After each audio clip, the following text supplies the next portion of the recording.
Hello students, welcome to my class. আজকে আমরা গণিত প্রকাশ নবম শ্রেণীর কোষে দেখি 3.2 পেজ নাম্বার 38 1, 2, 3 এই পাতায় যত কটা অঙ্ক আছে সব কটা অঙ্কর ডিটেল সলিউশন করব। চলো তাহলে দেরি না করে সরাসরি যাই ক্লাসে। প্রথমে কি বলছে দেখো, বলছে 1 নম্বর অঙ্কটা বলছে নিম্নলিখিত বিন্দুগুলি ছক কাগজে স্থাপন করি ও কোথায় মানে অক্ষের ওপর অথবা কোন পাদে অবস্থিত সেইটা লিখি। তাহলে বিন্দুগুলো দিয়ে দিয়েছে, এখান পুরোটা বলছে সব বিন্দুগুলো আমাকে প্রতিষ্ঠা করতে হবে এবং বলতে হবে যে কোথায় কি অবস্থিত। ঠিক আছে, চলো ছবিটা আঁকি। তোমাদের ছক কাগজে অলরেডি দেখো দেখতে পাচ্ছ। তো আমরা কি করে রেখে দিয়েছি, দেখো অ্যাক্সিসটা টেনে রেখে দিয়েছি। হ্যাঁ, তাহলে এইটা কি অ্যাক্সিস বলে, এইটাকে বলে এক্স অ্যাক্সিস, আর এইটাকে কি বলে ওয়াই অ্যাক্সিস। এটা আমরা আগেই দেখেছি। তাহলে এক্স অ্যাক্সিস মানে এখানে আমাদের লিখতে হয় হচ্ছে এক্স, আর এইখানে কি লিখতে হয় এক্স ড্যাশড। এটা হচ্ছে পজিটিভের দিক, এটা হচ্ছে নেগেটিভ, মানে এদিকে ধনাত্মক যাবে এদিকে ঋণাত্মক যাবে। আর এই বিন্দুটা কি, এই বিন্দুটা তো আমরা জানি শূন্য শূন্য বিন্দু এটা। ঠিক আছে, আর এই দিকেও হচ্ছে ওয়াই অ্যাক্সিস। তাহলে ওপরে কি লিখি আমরা ওয়াই, আর নিচে কি লিখি ওয়াই ড্যাশড। নিচে কি লিখবো, তো নামিয়ে দিই ওয়াই ড্যাশড। ঠিক আছে, তাহলে এবার বিন্দুগুলোকে আমরা স্থাপন করবো আস্তে আস্তে। তো আচ্ছা, সবার প্রথম বিন্দুটা কি বলেছে, সবার প্রথম বিন্দু বলেছে 3, 0। প্রথম বিন্দু কি 1 প্রথম বিন্দু কি বলেছে 3, 0। ঠিক আছে, 3, 0 তাহলে কোথায় হবে দেখো 3, 0, তাহলে কি এক্সে হচ্ছে 3 আর ওয়াইতে হচ্ছে 0, তাই তো। তাহলে এক্সের দিকে কি যাবে 1, 2, 3, এই গেল হচ্ছে 3, আর 0 উপরে তো যাবে না, ওয়াই তাহলে এখানেই থাকবে। তাহলে এই বিন্দুটা হলো 3, 0। তাহলে এটা আমরা কি দেখতে পাচ্ছি দেখো, এইটা আমরা পরিষ্কার দেখতে পাচ্ছি এই বিন্দুটা কোন অক্ষের উপর অবস্থিত, এক্স অক্ষের উপর অবস্থিত। তাহলে আমরা বলবো যে 3, 0 কোথায় অবস্থিত, এক্স অক্ষের উপর অবস্থিত। ক্লিয়ার হয়েছে? আচ্ছা চলো তারপরে নেক্সট, তারপরেরটা আছে 0, 8। 2 নম্বরটা কি আছে না 0, 8, এটা কোথায় অবস্থিত দেখো 0 মানে এক্সে হচ্ছে 0 আর ওয়াইতে হচ্ছে 8। তাহলে এই এক্স অ্যাক্সিস কাউন্ট কোথা থেকে শুরু হয়, এই বিন্দু থেকে শুরু হয়। এই বিন্দুটা কি আমাদের 0, 0 বিন্দু, তাই তো 0, 0 বিন্দু থেকে, তাহলে 0 এক্স 0, তার মানে কোনো দিকে যেতে পারবো না, এইখানেই থাকবো। আর ওয়াই এর ভ্যালু হচ্ছে 8, 8 প্লাস 8 মানে কোন দিকে যাবে, ওপরের দিকে যাবে। আর যদি -8 হতো তাহলে নিচের দিকে হতো, তাই তো। তাহলে ওপরের দিকে যাবে প্লাস 8, 8টা ঘর গুনবো। দেখো গোনার থেকে এইভাবে দেখো, এই এতখানি যে একটু মোটা দাগ দেখতে পাচ্ছ যেটা, সেইটা হচ্ছে 10টা ঘর। ঠিক আছে, তার মানে 2টো ঘর নিচে নামবে, এই একটা ঘর নামলো, এই একটা ঘর নামলো, এই বিন্দুটা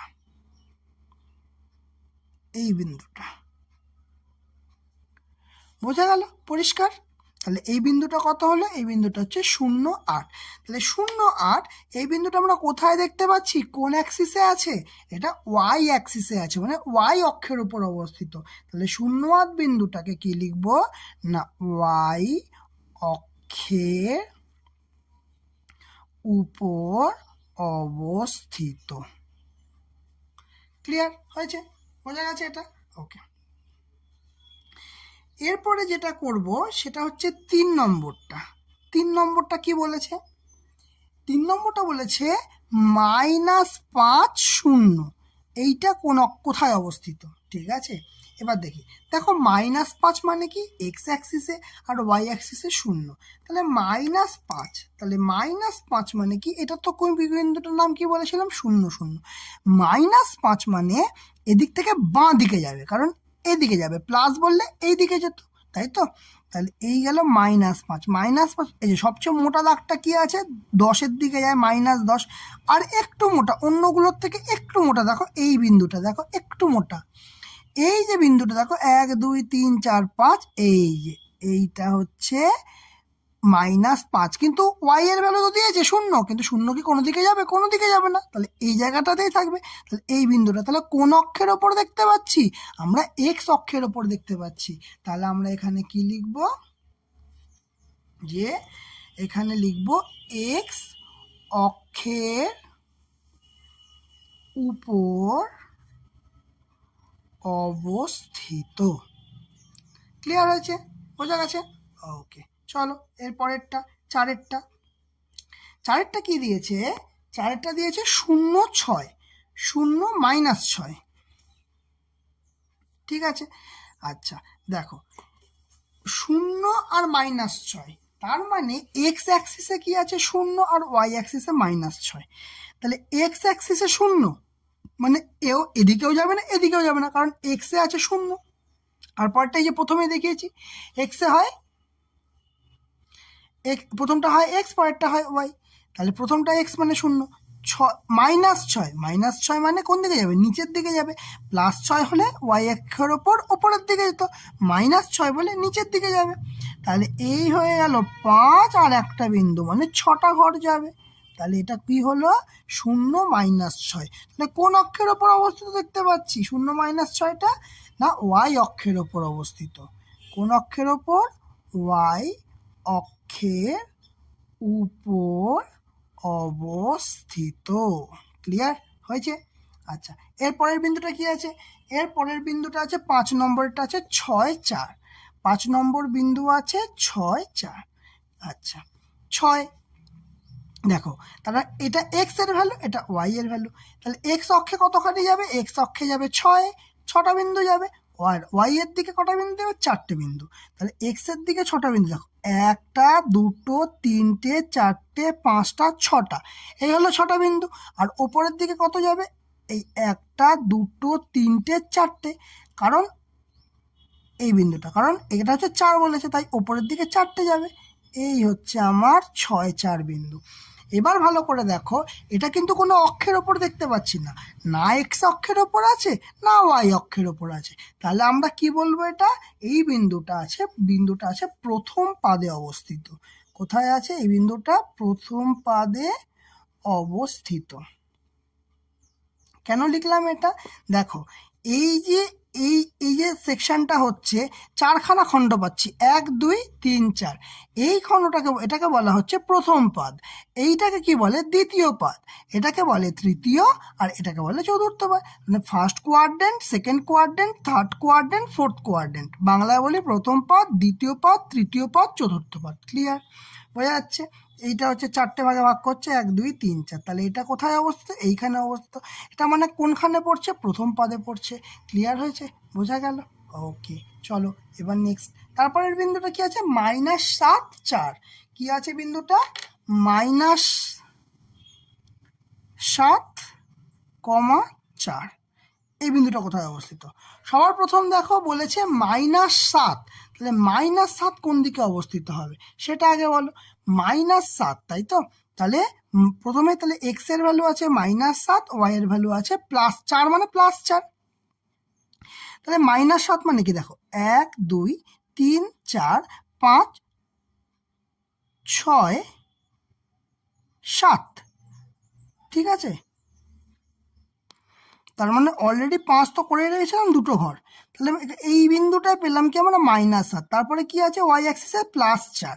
প্লাস বলে মানে কি? ওপরের দিকে যাব। এই একটা বিন্দু, 2টো বিন্দু, 3টে বিন্দু, 4টে বিন্দু, এই বিন্দুটা হবে। এই বিন্দুটা কি হচ্ছে? -7। কোন বিন্দুটা হলো? এই বিন্দুটা। তাহলে এই বিন্দুটা কিন্তু কোনো অক্ষের ওপর নেই। কোথায় আছে? দেখো এই হলো ক্রস, তার মানে প্রথম পাদ, এটা দ্বিতীয় পাদ। তার মানে এই যে এই জায়গাটায় আছে, এই জায়গা সেকশনটায় আছে, এটা কোনটায়? দ্বিতীয় পাদে অবস্থিত। তাহলে আমরা কি লিখবো? এটা -7, 4 দ্বিতীয় পাদে অবস্থিত। ক্লিয়ার? বোঝা গেছে? ওকে, তারপরে হচ্ছে ভিআইআই। আচ্ছা, ভিআইআইটা কি বলেছে? 7এর বিন্দুটা বলেছে 9, -9।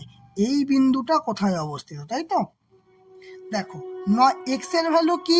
+9, ওয়াইয়ের ভ্যালু কি -9, তাহলে কি হচ্ছে 9, 9 মানে ধনাত্মক দিকে 9, আর এইটা হচ্ছে ঋণাত্মক দিকে 9, মানে এক্স অ্যাক্সিসে যাবে ধনাত্মক দিকে 9, এইটা হচ্ছে 10, তার একটা ঘর আগে, এইটা হচ্ছে 9, ঠিক আছে, ধনাত্মক দিকে। এবার আসবে -9, মানে এই লাইনটা ধরে নিচের দিকে 9টা ঘর, মানে এই বিন্দুটায় আসবে। কিভাবে কাউন্ট করবে দেখো, এই দেখো, এক, এখানে এখানে আছে +9তে, ঠিক আছে, 10-এর আগের ঘরটা, এখানে +9, 1 2 3 4 5 6 7 8, এই হচ্ছে 9, ঠিক আছে, তাহলে 9টা ঘর কিন্তু নামলে, তাহলে এটা কি হলো 9 - 9, তাহলে 9 - 9টা কোথায় দেখতে পাচ্ছি দেখো তো, এই দেখো, প্রথম কোয়াড্রেন্ট, দ্বিতীয় কোয়াড্রেন্ট, তৃতীয় কোয়াড্রেন্ট, চতুর্থ কোয়াড্রেন্ট, তাহলে এটা কোথায় আছে বলবো, এই বিন্দুটা চতুর্থ পাদে অবস্থিত, চতুর্থ পাদে অবস্থিত। ক্লিয়ার হয়েছে, বোঝাতে পারলাম জিনিসটা? ওকে, নেক্সট VIII, বিন্দুটা কি দিয়েছে 4, -5, এই বিন্দুটা কোথায় অবস্থিত দেখো, কি বলেছে 4 মানে পজিটিভ দিকে, মানে এক্স এর ভ্যালু পজিটিভ দিকে 4, আর কি নিচের দিকে -5, মানে ওয়াই এর ভ্যালু -5, মানে নিচের দিকে নামবে, মাইনাসের দিকে নামবে, তাই তো? তাহলে এই দেখো 1 2 3 4, এই বিন্দুটা, এই বিন্দু থেকে আবার -5, মানে ওয়াই এর ভ্যালু -5 মানে নিচের দিকে নামবে, এই 1 এই 2 এই 3 এই 4 এই হচ্ছে 5, মানে হচ্ছে এই বিন্দুটা,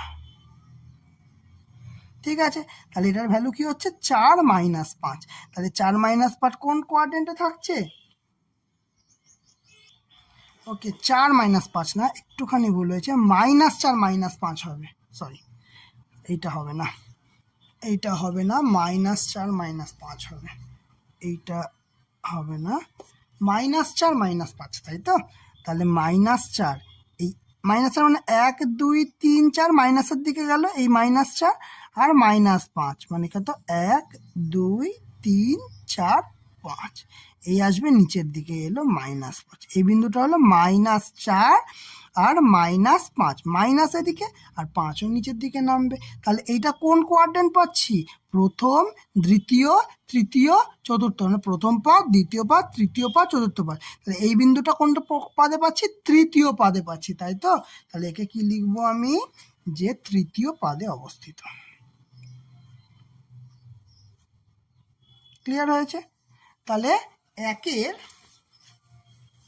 এই একের যে কটা ছিল সব কটা কমপ্লিট হয়ে গেল, এবার করবো দুয়েরটা। তাহলে কি বলেছে, ছক কাগজে এক্স ও এক্স ড্যাস্ট এবং ওয়াই ও ওয়াই ড্যাস্ট পরস্পর লম্ব অক্ষ টেনে যে কোনো 5টি বিন্দু স্থাপন করি যারা তৃতীয় পাদে অবস্থিত। তাহলে ছক কাগজে এক্স ও এক্স ড্যাশ আর ওয়াই ও ওয়াই ড্যাশ পরস্পর লম্ব টানতে বলেছে, আর 5টা বিন্দু স্থাপন করতে বলেছে না যারা কিনা তৃতীয় পাদে অবস্থিত।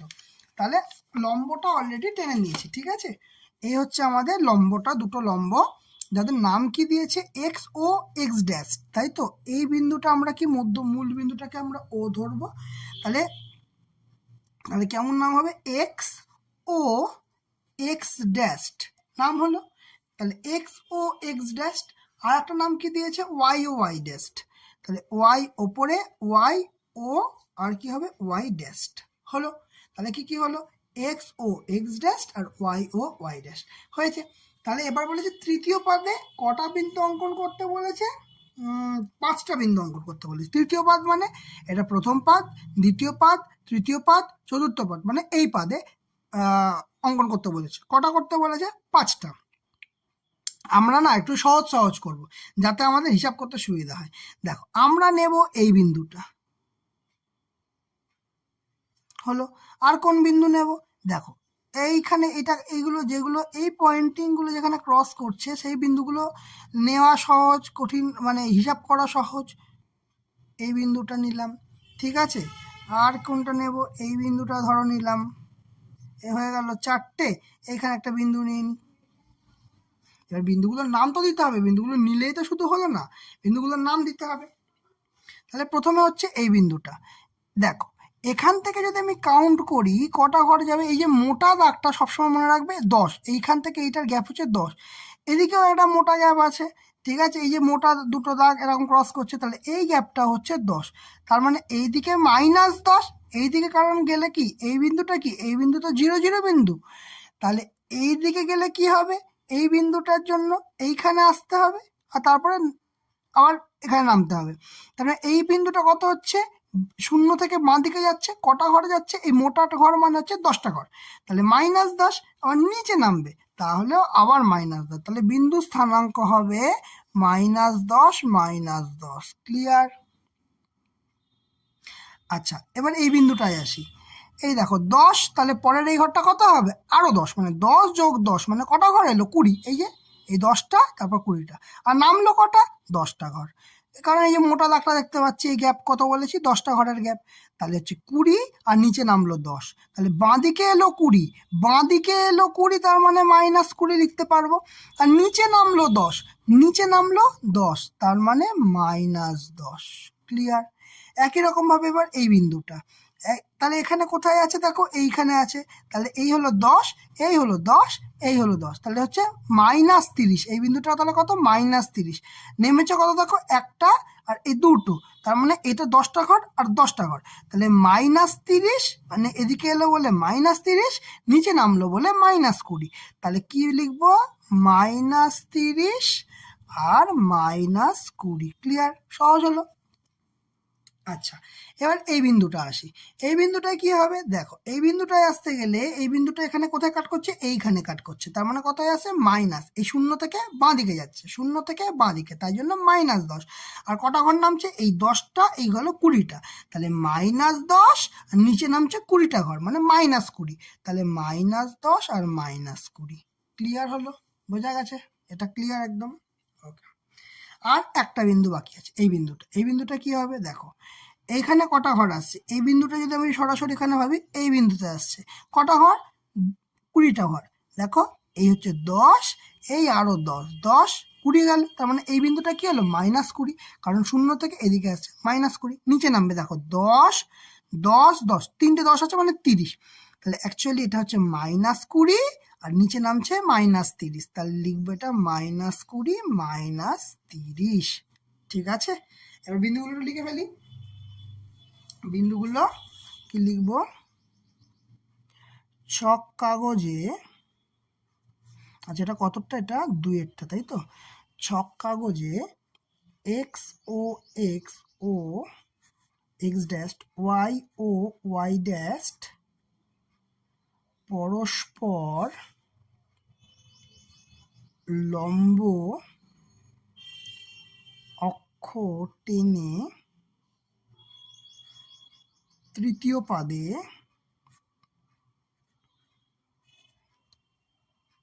পাঁচটি বিন্দুর তৃতীয় পাদে অবস্থিত পাঁচটি বিন্দুর স্থানাঙ্ক হবে কত কত করলাম, এইখানে করলাম দেখো -10 -10 -10 -10, একটা হলো, এটা করলাম -20 -10 হলো দুটো। আচ্ছা, তারপরে এই বিন্দুটা লিখি -30 -20 -30 -20, ঠিক আছে। আর কি, এটা হলো, এবার এই বিন্দুটা -10 -20 -10 -20, আর কি আছে, এই বিন্দুটা -20 -30 -20 -30। ক্লিয়ার হলো? তাহলে আমাদের কোনটা হয়ে গেল, 2-এরটা কমপ্লিট হয়ে গেল, তাই তো, 2 কমপ্লিট। এবার তাহলে 3-এরটা করবো, কি বলেছে, নিচের বক্তব্যগুলির রৈখিক সহসমীকরণ আকারে প্রকাশ করতে বলেছে। ঠিক আছে, আচ্ছা কি বলেছে, প্রথমটা 3টি খাতা ও 2টি পেনের দাম, মোট দাম 55 টাকা, আর 4টি খাতা 3টি পেনের মোট দাম 75 টাকা। আচ্ছা, এইটাকে আমাকে ইকুয়েশনের ফর্ম্যাটে লিখতে হবে। ওকে, এটাই বলেছে, মানে এটা আমাকে সমীকরণ কিভাবে হয় সেটা লিখতে হবে, সিম্পল জিনিস। ঠিক আছে, চলো করে দেখা যাক। তাহলে প্রথমটা করবো কত, 3-এর 1, তাই তো। দেখো বলেছে তাহলে প্রথম কি বলেছে যে 3টে খাতা 2টো পেন্সিল 55 টাকা। তাহলে আমি প্রথমেই লিখব মনে করি খাতার দাম কত না এক্স টাকা। ক্লিয়ার? খাতার দাম কত? এক্স টাকা। ওকে, আচ্ছা আর একটা কি ধরে দিই, মনে করি আচ্ছা একটি খাতার দাম, এটা একটি লিখে দিই তাহলে সুবিধা হবে। একটি খাতার দাম এক্স টাকা। আর কি একটি পেনের দাম, তাই তো, একটি পেনের দাম কত ওয়াই টাকা। ঠিক আছে, একটা খাতার দাম ধরে নিয়েছি আর একটা পেনের দাম ধরে নিয়েছি। এবার কি বলেছে 3টে খাতা আর 2টো পেন, তাই তো। তাহলে কি লিখব যে 3টি খাতা ও 2টি পেনের দাম কত হবে। দেখো একটা খাতার দাম যদি এক্স টাকা হয়, 3টে খাতার দাম কত হবে আমরা বলতে পারবো 3x টাকা, ঠিক কি না। এবং আর কি বলতে পারবো, একটি পেনের দাম যদি ওয়াই টাকা হয় তাহলে 2টো পেনের দাম কত হবে 2y টাকা। তাহলে এই দুটোর মোট দাম কত হবে 3টে খাতা আর 2টো পেন না 3x + 2y টাকা, এটা বলতে পারবো। আর একটা জিনিস কি দিয়ে দিয়েছে যে 4টে খাতা আর 3টে পেনের দাম 75 টাকা। কি বলেছে 4টি খাতা ও 3টি পেনের দাম। ঠিক আছে, তাহলে 4টি খাতা, একটা খাতার দাম এক্স, 4টি খাতার দাম 4x, 4 × x। একই রকম ভাবে একটা পেনের দাম ওয়াই, তাহলে 3টে পেনের দাম কত হবে 3 × y প্লাস 3 × y। প্লাস কেন দিলাম, কারণ মোট টাকাটা আমাকে বলে দিয়েছে 75 টাকা। এবার সেটাখানে আসবো, তাহলে কি হচ্ছে, তাহলে বলে দিয়েছে কি শর্তানুসারে লিখতে হবে। ঠিক আছে, শর্তানুসারে দেখো 3টে খাতা 2টো পেন দাম কত বলে দিয়েছে প্রশ্নে বলেছে 55 টাকা। তাহলে লিখবো 3x + 2y = 55, এইটা লিখবো 1 নম্বর সমীকরণ। ঠিক আছে, আর একটা কি বলে দিয়েছে, এবং 4টি খাতা 3টে পেনের দাম 75 টাকা না, 4টি খাতা 3টে পেন এই যে এখানে 4x + 3y, 4টি খাতা প্লাস 3টি পেন এই যে 4x + 3y, তাই হিসাব করেছি কত বলে দিয়েছে 75 টাকা। ব্যাস এইটুকুনি কাজ করলেই আমার কাজ শেষ হয়ে যাবে। তাহলে কিন্তু লাস্টে কি লিখব না 1 ও 2 নং সমীকরণ দুটি হলো প্রদত্ত সমস্যার নির্ণেয় রৈখিক সমীকরণ। ঠিক আছে, রৈখিক সমীকরণ। ক্লিয়ার? জিনিসটা বোঝা গেছে? তাহলে এইভাবে কিন্তু আমরা এই সমীকরণগুলোর সলভ করতে পারবো। ক্লিয়ার হয়েছে? তাহলে আমার 3-এর 1 নম্বরটা কমপ্লিট হয়ে গেল। এবার করব 2 নম্বরটা। বলছে দুটো সংখ্যার যোগফল 80, ওই সংখ্যা দুটির বিয়োগফলের 3 গুণ বড়। কি বলছে, দুটো সংখ্যার যোগফল 80 এবং ওই সংখ্যা দুটির বিয়োগফলের 3 গুণ বড় সংখ্যাটির থেকে 30 বেশি। ব্যাপারটা বোঝা গেল? দুটো সংখ্যার বিয়োগফল তার 3 গুণ বড় সংখ্যার থেকে 20 বেশি। ঠিক আছে, আর প্রথমে বলে দিয়েছে কত, দুটো সংখ্যার যোগফল 80। তাহলে প্রথমে আমরা কি করব, এটা প্রথম অঙ্ক 2 নম্বর অঙ্কটা, 3-এর 2 নম্বর অঙ্কটা হচ্ছে, আমি কি করব প্রথমে মনে করি সংখ্যা দুটির মধ্যে, আচ্ছা প্রথমে সংখ্যা দুটো ধরে নিই। মনে করি সংখ্যা দুটি হলো এক্স এবং ওয়াই। ঠিক আছে, দুটো সংখ্যা ধরে নিলাম আগে। আর কি বলেছে যে মানে আমাকে একটা সংখ্যাকে বড় ধরতে হবে, নাহলে অঙ্কটা এগোতে পারবো না। তাহলে একটা সংখ্যাকে বড়, তার মানে আমরা এখানে লিখে নিতে পারি এবং এক্স গ্রেটার দেন ওয়াই, মানে এক্স বড় কার থেকে, না ওয়াই এর থেকে বড়। এখানে কোনো সমস্যা নেই। ওকে, তাহলে বলছে যে দুটো সংখ্যার যোগফল 80, তাহলে আমরা কি লিখব, এক্স প্লাস ওয়াই, সংখ্যা দুটো হয়ে গেল, তার যোগফল, যোগফল যোগ সমান সমান 80। এইটা হচ্ছে আমাদের 1 নম্বর সমীকরণ। ক্লিয়ার? এরপরে কি বলেছে দেখো, দেখো একবার বলে দিই এখানটা কি বলেছে, সংখ্যা ওই সংখ্যা দুটির বিয়োগফলের 3 গুণ। তাহলে সংখ্যা দুটির বিয়োগফল বড়কে এক্স মাইনাস ওয়াই, এইটা তো বিয়োগফল হবে। সংখ্যা দুটোর বিয়োগফলের 3 গুণ, এই হচ্ছে সংখ্যা দুটোর বিয়োগফলের 3 গুণ হলো। তারপরে কি বলেছে, সংখ্যা দুটির বিয়োগফলের 3 গুণ বড় সংখ্যাটির থেকে 20 বেশি। বড় সংখ্যা কোনটা, বড় সংখ্যা কোনটা ধরেছি আমরা, এইটাকে ধরেছি বড় সংখ্যা। তাহলে বড় সংখ্যার থেকে 20 বেশি সমান সমান, বোঝা গেল কথাটা? সংখ্যা দুটির বিয়োগফলের 3 গুণ সমান সমান বড় সংখ্যা, বড় সংখ্যাকে ধরেছি এক্স কে, বড় সংখ্যাটির থেকে 20 বেশি। এই তো হয়ে গেল, বোঝা গেল জিনিসটা। এবং উত্তরটা শেষে ওই রকমই লিখতে হবে যে 1 ও 2 নং সমীকরণ দুটি হলো প্রদত্ত সমস্যার নির্ণেয় রৈখিক সমীকরণ। ক্লিয়ার? এরপরে করব 3 নম্বর অঙ্কটা। 3 নম্বর অঙ্কটা কি বলছে, ওকে 3 নম্বর অঙ্কটা চলে আসি। 3 নম্বর অঙ্কতে বলছে যে কোনো ভগ্নাংশের লব ও হরের প্রত্যেকটির সঙ্গে 2 যোগ করলে ভগ্নাংশটির মান হয় 7/9 এবং ভগ্নাংশটির লব ও হরের প্রত্যেকটির থেকে 3 বিয়োগ করলে ভগ্নাংশের মান হয় 1/2। এটা কিন্তু একটুখানি হিসাব করতে হবে। দেখো প্রথমে কি বলেছে যে ভগ্নাংশটাকে ধরে নিতে হবে। বলছে কোনো ভগ্নাংশের লব ও হরের প্রত্যেকটির সঙ্গে 2 যোগ করব। তাহলে একটা কাজ করি, এখানে লিখে নিই, মনে করি ভগ্নাংশটির লব হচ্ছে এক্স এবং হর হচ্ছে ওয়াই।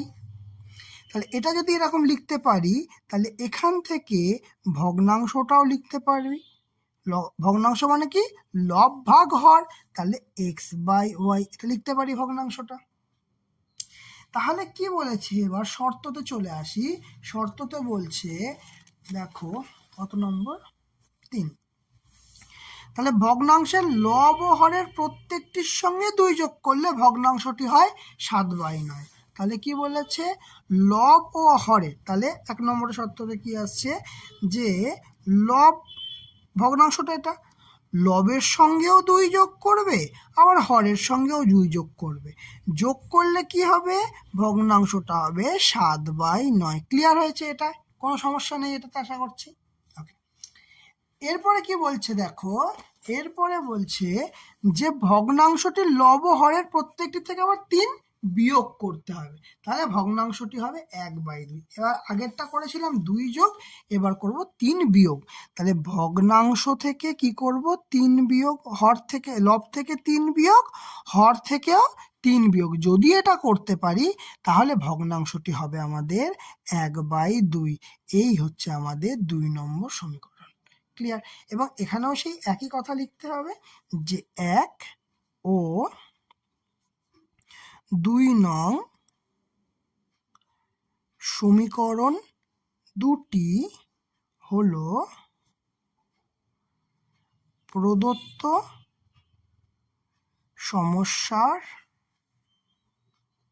নির্ণেয় রৈখিক সমীকরণ। ক্লিয়ার? বোঝা গেছে?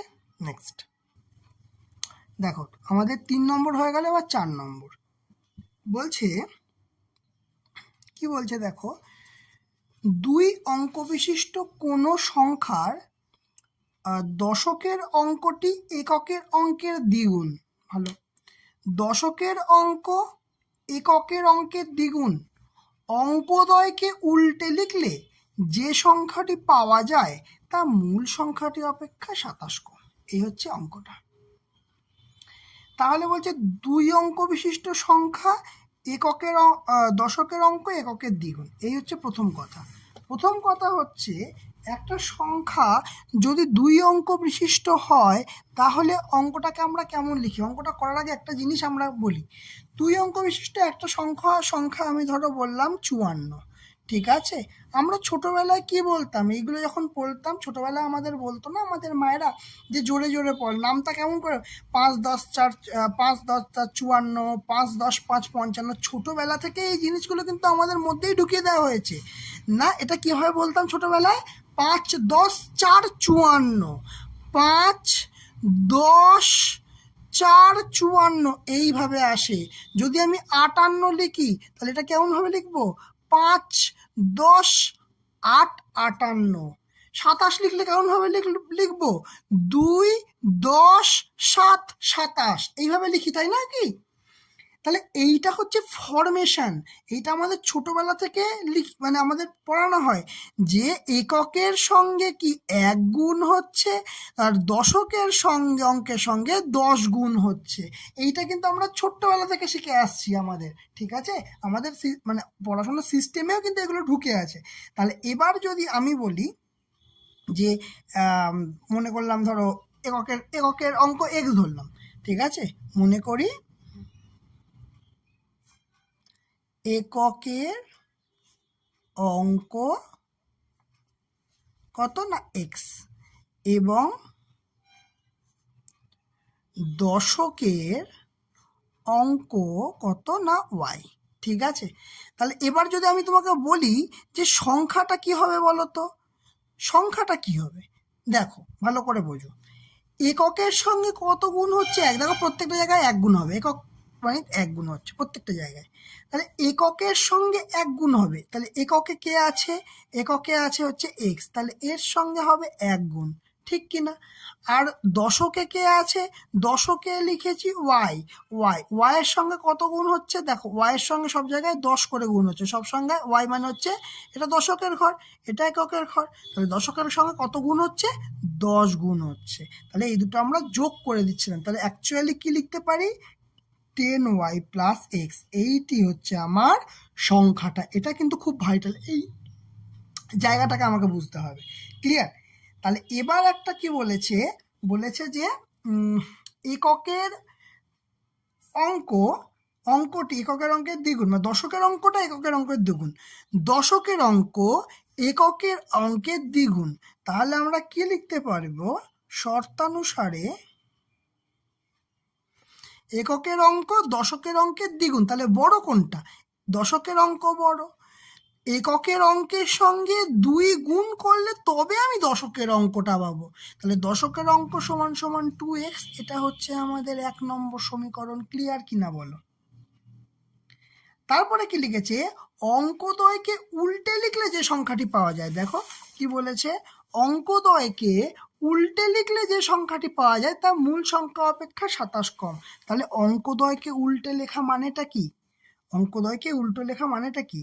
প্রথম কথা দেখো, উল্টে লিখলে কি হবে? সংখ্যাটা আছে হচ্ছে 10y প্লাস x, এটাকে যদি উল্টে লেখা, আমি যদি বলি 54 আছে, আমরা উল্টে লিখবো, মানে কি লিখবো? 45 লিখবো। সেম জিনিস এখানেও করব, মানে এর সঙ্গে এই পার্টটার সঙ্গে 1 গুণ হয়েছিল, এই পার্টটার সঙ্গে 10 গুণ হয়েছিল, এই তো ব্যাপার। কিন্তু এখানে কি করছি? এটা উল্টে দিচ্ছি, মানে এবার এই পার্টটার সঙ্গে 10 গুণ হচ্ছে আর এই পার্টটার সঙ্গে 1 গুণ হচ্ছে, তাই না? কারণ এটা একক আর এটা দশক। তাহলে কি করছি? এই পার্টটার সঙ্গে 10 গুণ হবে, তাহলে কি হবে? 10x প্লাস আর এই পার্টটার সঙ্গে 1 গুণ হবে, তার মানে ওয়াই হবে। তাহলে সংখ্যাটা উল্টে লিখলে এই রকম হবে, ঠিক কি না? তাহলে কি লিখবো এখানে শর্তানুসারে?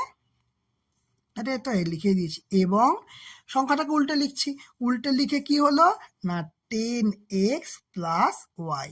তাহলে উল্টে লিখলে কি হবে বলেছে, যে সংখ্যাটি পাওয়া যাবে তা মূল সংখ্যা অপেক্ষা 27 কম, তাই তো? আচ্ছা, মূল সংখ্যা কোনটা? মূল সংখ্যা তো এইটা, তাহলে মূল সংখ্যার থেকে 27 কম। তাহলে অ্যাকচুয়ালি বলছে মূল সংখ্যাটা বড়, তাহলে আমরা আগে লিখব যে 10y প্লাস এক্স এটা হচ্ছে মূল সংখ্যা, তাহলে পরে যে সংখ্যাটা হলো সেটা ছোট, তার মানে এটা যদি বিয়োগ করি 10x প্লাস ওয়াই, বিয়োগ করলে কি হবে 27 কম, মানে বিয়োগ ফলটা পাবো আমরা 27। তাহলে এইটা হলো আমাদের 2 নম্বর সমীকরণ। এবার একটা জিনিস দেখো, এককের অঙ্ক এক্স ধরেছি বললে আমাদের এরকম এলো, যদি এককের অঙ্ক যদি ওয়াই ধরতাম তাহলে উল্টে যেত, এক্স সমান সমান 2y আসতো, এই পার্টগুলোও উল্টে যেত। তখন আসতো কি, এককের অঙ্ক যদি আমি ওয়াই ধরতাম আর দশকের অঙ্ক এক্স ধরতাম, তাহলে 10x plus y minus 10y minus x সমান সমান 27 লিখতাম। সেম ব্যাপার, সিম্পল, আর কিছু নয় কিন্তু। তাহলে এটা কি লিখবো, 1 ও 2 নং সমীকরণ দুটি হলো প্রদত্ত সমস্যার নির্ণেয় রৈখিক সমীকরণ। ক্লিয়ার হয়েছে? আচ্ছা, এইটাকে কিনা অনেক সময় অনেকে আবার এটাকে সলভ করেও লিখতে পারে, ঠিক আছে, অসুবিধা নেই, এটাকে সলভ করার প্রয়োজন নেই, তো অনেক সময় করা হয়ে থাকে। 10y প্লাস এক্স মাইনাস, এটা নেক্সট লাইনটা করছি, হ্যাঁ, মাইনাস 10x মাইনাস ওয়াই সমান সমান 27। হিসাব করলে হচ্ছে এখানে আমরা পাবো, এই দুটো বিয়োগ করলে 9y, এখানে আসবে হচ্ছে মাইনাস 9x সমান সমান 27। এখান থেকে 9 কমন যাচ্ছে, y মাইনাস এক্স সমান সমান 27। তাহলে y মাইনাস এক্স সমান কত আছে, এগুলো সব অড হবে, 27/9 সমান 3। তাহলে সুতরাং y, এটা অর্ধ, y মাইনাস এক্স সমান 3, এটাকেও 2 নম্বর সমীকরণ লিখতে পারো, ঠিক আছে। এটা হচ্ছে সিম্পলিফাই ফ্রম, মানে এটা একটু সহজভাবে করে নিলাম। হ্যাঁ, এটা এই মানে তোমার যদি ইকুয়েশন যখন সলভ করতে হবে, পরের পার্টে সলভও করতে হবে, মানে নেক্সট অঙ্কগুলোকে, তাহলে এইরকম রাখলে সেই আমাদেরকে এদিকে আনতেই হতো, ঠিক আছে। এতখানি করলে এতখানি পর্যন্ত থাকলেও হবে, ঠিক আছে, কোনো সমস্যা নেই। ক্লিয়ার হয়েছে, বোঝা গেছে? তাহলে আজকে আমাদের কষে দেখি 3.2-এর 38 নম্বর পাতায় এই 1, 2, 3 পুরো সলভ হয়ে গেল, ঠিক আছে। তাহলে বলো আজকের ক্লাসটা তোমাদের কেমন লাগলো? যদি ভালো লেগে থাকে অবশ্যই লাইক করবে, কমেন্ট করবে, শেয়ার করবে, আর যারা চ্যানেলটাতে নতুন আছে তারা অবশ্যই সাবস্ক্রাইব করে দেবে, পাশে থাকা বেল আইকনটা অবশ্যই ক্লিক করে দেবে। আজকের মতো ক্লাস এখানেই শেষ।